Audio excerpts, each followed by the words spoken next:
আমার এই নতুন ট্রাভেল ব্লগে আপনাদের সবাইকে স্বাগত। এই ব্লগটা আমাদের ইউরোপ সিরিজের 3rd ভিডিও। এই ব্লগে আমরা ভিয়েনা থেকে একটা ডে ট্রিপে ব্রিক ল্যাব কভার করব।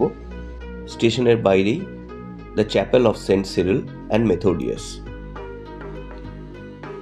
এখানে চেক কারেন্সি চেক করোনাই চলে, তো তার জন্য কিছু ইউরো চেঞ্জ করে চেক করোনা করে নিয়ে আমরা স্টেশন থেকে একটা গাড়ি নিয়ে ক্যাসেলের দিকে রওনা হলাম। অল্প কিছুক্ষণ যেতেই আমরা Church of Visitation of Virgin Mary দেখতে পেলাম। এটি একটি রোমান ক্যাথলিক চার্চ।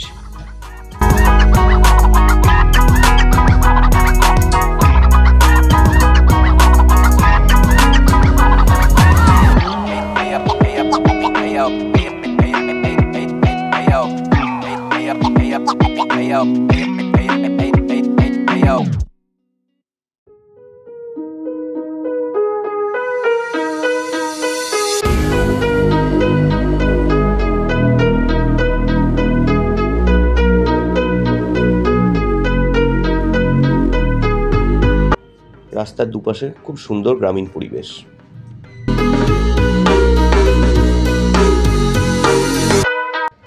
আগের বুদাপেস্ট ব্লগে যেরকম বলছিলাম যে আমাদের কোনো প্ল্যানই ছিল না ব্রেক ল্যাব আসবার। ভিয়েনা থেকে আমাদের প্ল্যান ছিল যে যেরকম হাঙ্গেরি আমরা করেছি, স্লোভাকিয়া করেছি ডে ট্রিপ, সেরকম চেক রিপাবলিকের কোনো একটা কাছাকাছি জায়গা থেকে ঘুরে আসবো। তো সেই প্ল্যান ভেবে আমরা বর্ণ বলে একটা জায়গা আছে যেখানে আমরা যাওয়ার প্ল্যান করি, কিন্তু স্টেশনে এসে দেখি বর্ণ ট্রেন, ডাইরেক্ট ট্রেন যেটা, সেটা 2-3 ঘন্টা পর। তো রেদার আমরা ব্রেক ল্যাব হয়ে ট্রেন চেঞ্জ করে বর্ণ যেতে পারি। তো সেটা ভেবেই আমাদের ব্রেক ল্যাবের ট্রেনে চাপা। 1 ঘন্টা 15 মিনিটে আমরা ব্রেক ল্যাব পৌঁছে যাই এবং ব্রেক ল্যাবের ট্রেন থেকে নেমে দেখি আমাদের নেক্সট ট্রেন প্রায় 40-50 মিনিটস পর। স্টেশনের বাইরেই একটা ছোট্ট রেস্টুরেন্টে পিৎজা অর্ডার করে একটু সার্ফিং করে দেখি লেডনিস বলে একটা খুব সুন্দর ক্যাসেল আছে ব্রেক ল্যাবের কাছাকাছি। স্টেশন থেকে একটা গাড়ি নিয়ে আমরা লেডনাইস ক্যাসেলের দিকে যাত্রা শুরু করলাম।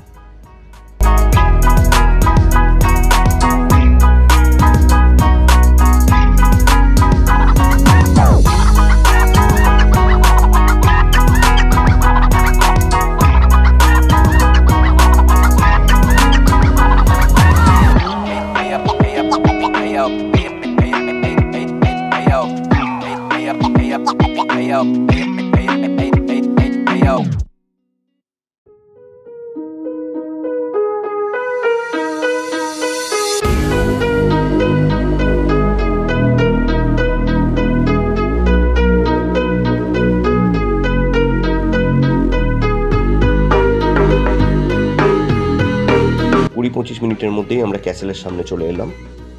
এই Lednice Valtice cultural landscape UNESCO world heritage সাইটের ভেতর পড়ে। এই এরিয়াটা 1996-এ ইউনেস্কো ওয়ার্ল্ড হেরিটেজ লিস্টে আসে। এখানে দারুণ একটা মিক্সচার দেখা যায় বারোক, নিউ ক্লাসিক্যাল এবং নিউ গথিক আর্কিটেকচারের, এবং এই টোটালটাই লিঞ্চেস্টেন ফ্যামিলির দ্বারা ডিজাইন। খুব সুন্দর, দূর থেকে দেখে মনে হচ্ছে যেন কোনো রূপকথার পাতা থেকে উঠে এসেছে।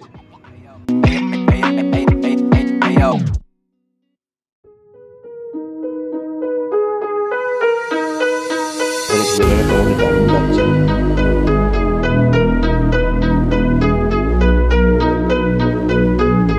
ছোট্টর ওপর একটা খুব সুন্দর টিউলিপ গার্ডেন।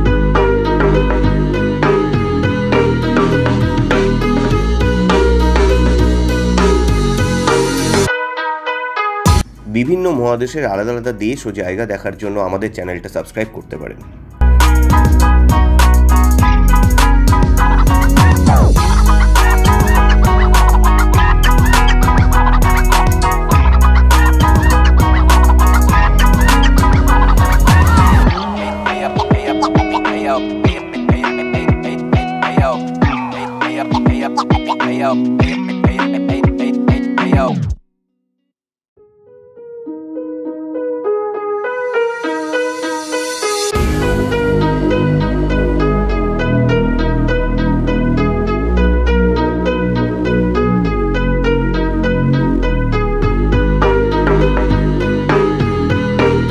আবার সেই সুন্দর রাস্তা দিয়ে স্টেশনের দিকে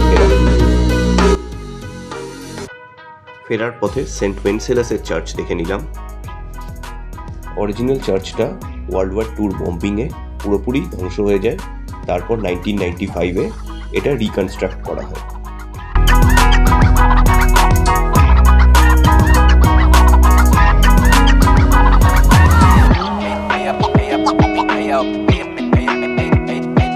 স্টেশনে পৌঁছে দেখি চেক রিপাবলিকের কিছু প্লেয়াররা কিছু সকার ট্রিক্স প্র্যাকটিস করছে। একটা কান্ট্রি ক্রাউড বাড়াতে এবং এত সুন্দর একটা ক্যাসেল দেখবার জন্য একদিনের একটা ডে ট্রিপে ভিয়েনা থেকে ব্রেকল্যাভ আসা যেতে পারে। আমাদের ইউরোপ সিরিজের 4th ব্লগে আমরা যাব ব্রাতিস্লাভা, স্লোভাকিয়ার রাজধানী। তার পরের পার্টগুলোতে আমরা যাব স্যালসবার্গ, হ্যালস্ট্যাট, উলফগ্যাংসি এবং সুইজারল্যান্ডের বেশ কিছু জায়গা। সবার আগে বাংলায় ব্লগগুলো দেখবার জন্য সাবস্ক্রাইব করে বেল আইকন প্রেস করতে ভুলবেন না যেন। ভালো লাগলে লাইক এবং শেয়ার করবেন।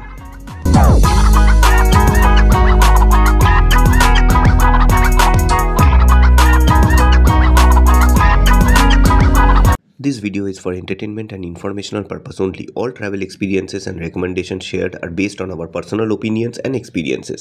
We make no representation or warranties of any kind expressed or implied about the completeness, accuracy, reliability or suitability of any information contained herein. Any action you take upon the information from this video is strictly at your own risk. Viewers are advised to conduct their own research and exercise due diligence before traveling. ব্লগটা পুরো দেখার জন্য আপনাদেরকে ধন্যবাদ।